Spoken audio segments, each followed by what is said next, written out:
Finn had always known this day would come, the day when he would lead his family across the endless blue. But knowing something and facing it were two very different things.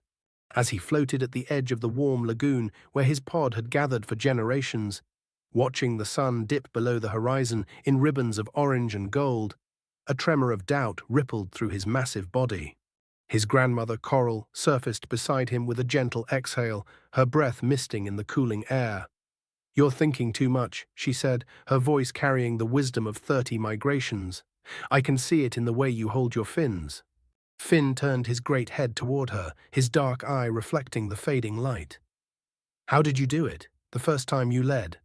Coral was quiet for a moment, the waves lapping softly against their sides. "I was terrified," she admitted. "But I learned something important on that journey. Courage isn't the absence of fear, Finn. It's swimming forward despite it." The next morning, the pod gathered in the shallows. There were 12 of them in all, a family bound not just by blood, but by countless shared miles and seasons. Finn's mother, Marina, positioned herself near the rear, her role to watch for stragglers and guard against threats from behind. His uncle, Tide, a scarred veteran of many crossings, took the flank position, his keen eyes always scanning the depths below. And then there was Coral, who would swim beside Finn at the front, her presence both a comfort and a reminder of the weight he now carried. "The currents will be strong today," Tide announced, his voice booming across the water. "I felt them shifting last night. We'll need to stay close." Finn nodded, feeling the eyes of his family upon him. These were the whales who had watched him grow from a curious young creature into the adult he was now. They trusted him, and that trust felt heavier than the ocean itself. "We swim together," Finn said, his voice steadier than he felt. "No matter what comes, we stay together." With that, he turned toward the open sea and began to swim. The first days were deceptively calm. The pod fell into an easy rhythm, their massive bodies cutting through water that sparkled like scattered diamonds under the sun. They sang as they traveled, their haunting melodies echoing through the depths, a way of staying connected even when they couldn't see each other clearly. Finn found himself settling into the role of leader more naturally than he'd expected. He made decisions about when to rest, when to dive deep to avoid the heat of the surface, when to surface and breathe and simply float for a moment in the vast expanse. But on the fourth day, the sea began to change. It started with a subtle shift in temperature, the water growing colder faster than it should have. Then came the currents, invisible rivers within the ocean that pulled and pushed with unexpected force.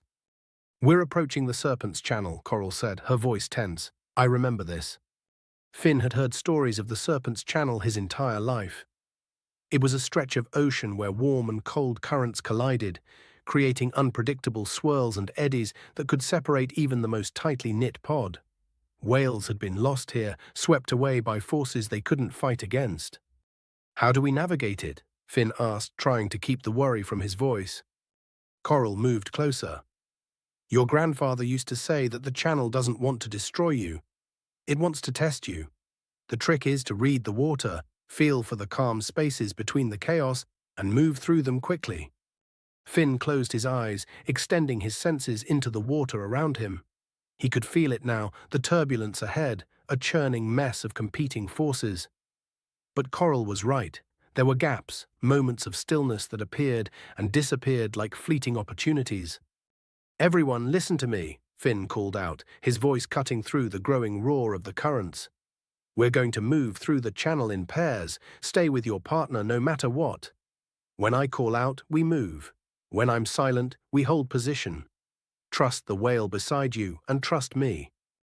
The pod arranged themselves quickly. Marina paired with a young whale named Drift, who had always struggled with his confidence. Tide partnered with Coral, despite her protests that she could handle herself. Finn took the lead alone, determined to find the path for those behind him. The channel was everything the stories had warned about. Water spun and crashed around them, visibility dropping to almost nothing. Finn felt the pull of a powerful eddy trying to drag him sideways, but he fought against it, his powerful tail driving him forward. "Now," he called out, sensing a calm pocket ahead. The pod surged forward as one, covering distance quickly before the next wave of turbulence hit. Again and again, Finn found the gaps and called the timing, his instincts sharpening with each successful push. But then came a cry from behind. "Drift is caught!"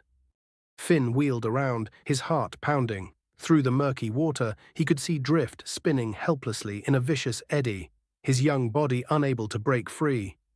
Marina was trying to reach him, but the current was pushing her back. "Hold your positions," Finn commanded. Then, without hesitation, he dove toward Drift. The eddy was stronger than anything Finn had ever felt. It grabbed at him immediately, trying to pull him into its spiraling grip. But he was larger than Drift, stronger, and he knew that if he could just get close enough, he could use his bulk to break the current's hold. "Drift, swim toward my voice," Finn shouted. "Don't fight the spin. Use it. When you come around toward me, push." Drift's eyes were wide with panic, but something in Finn's voice reached him. The next time the eddy brought him around, Drift pushed with everything he had. Finn met him halfway, their bodies colliding with a force that finally broke them both free. They tumbled together into calmer water, gasping and exhausted. "I thought I was going to die," Drift whispered. "Not today," Finn said. "Not while we swim together." The pod regrouped beyond the channel, shaken but whole. As they rested in the quieter waters, Tide swam up to Finn with something new in his expression: respect. "That was well done," Tide said simply. "Your grandfather would have been proud." Finn didn't know what to say, so he simply nodded, the weight of the compliment settling into his bones. Days passed, and the ocean continued to test them. They encountered vast stretches of empty water where food was scarce, forcing them to ration their energy carefully.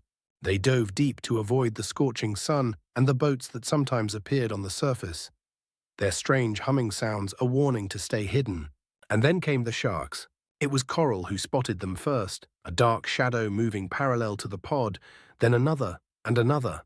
"Hunters," she said, her voice grim. Finn counted at least 6 of them, large and fast, circling at a distance that suggested they were waiting for the right moment to strike. "They're looking for weakness," Tide said, moving closer to the pod's center. "They'll try to separate one of us from the group." Finn's mind raced. They couldn't outrun the sharks, not over a long distance. And fighting was dangerous. One whale might fend off a single predator, but 6 working together was another matter entirely. "We don't run, and we don't scatter," Finn announced. "We form the wall." The wall was an old tactic, something the elders spoke of but rarely used. The pod would arrange themselves in a tight formation, their tails facing outward, creating a barrier of powerful flukes that could deliver devastating blows to any predator foolish enough to come close. "It only works if we hold the formation," Marina warned. "If anyone panics and breaks—" "No one will break," Finn said firmly, "because we trust each other." The pod formed up quickly, their massive bodies creating a living fortress. Finn positioned himself at the point where the sharks seemed most likely to attack, his heart thundering, but his resolve unshakable.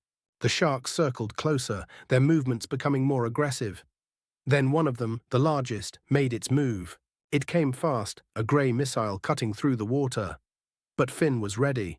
At the last moment, he swept his tail with all his strength, catching the shark across its side and sending it tumbling away. Another shark darted in from the opposite direction, but Tide met it with equal force. The water churned with the violence of the encounter, but the wall held. Again and again, the sharks tested the formation, looking for gaps that didn't exist. And each time, a whale was there to meet them, tail ready, courage steady. Finally, the sharks retreated, their patience exhausted against prey that refused to be prey.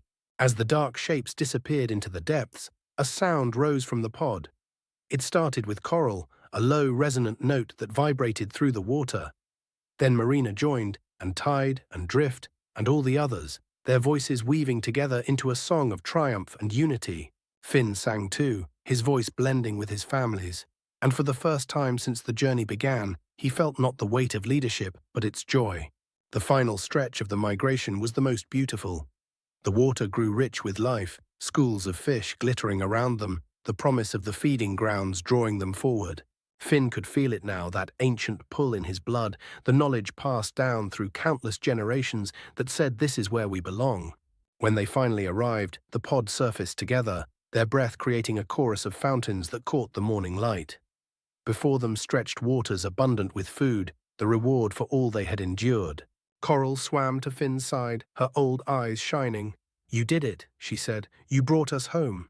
Finn looked at his family, at Drift, who now held himself with new confidence, at Marina, whose quiet strength had anchored them all, at Tide, whose scars told of battles, but whose heart still beat for the pod above all else. "We did it," Finn corrected. "Every current we fought, every predator we faced together. That's what brought us home." As the pod dispersed to feed in the rich waters, Finn lingered for a moment, looking back at the vast ocean they had crossed. He thought about the journey, about the fear he had carried at the start, and the courage he had found along the way. Coral had been right. Courage wasn't about being unafraid. It was about swimming forward anyway, trusting the whales beside you, and believing that together you could face whatever the ocean brought. Finn turned back toward his family, his heart full. The migration would come again next year, and the year after that, an eternal cycle written into their very bones. There would be new challenges, new dangers, new moments that tested everything they were. But Finn knew now that they would meet them the same way they had met this journey, together. As the sun rose higher over the feeding grounds, the pod sang once more, their voices carrying across the water a celebration of courage, of teamwork, and of the unbreakable bonds that made them family. And somewhere in that song, carried on currents that stretched across the entire ocean, was a simple truth that all creatures, great and small, eventually come to understand. The greatest journeys are never taken alone.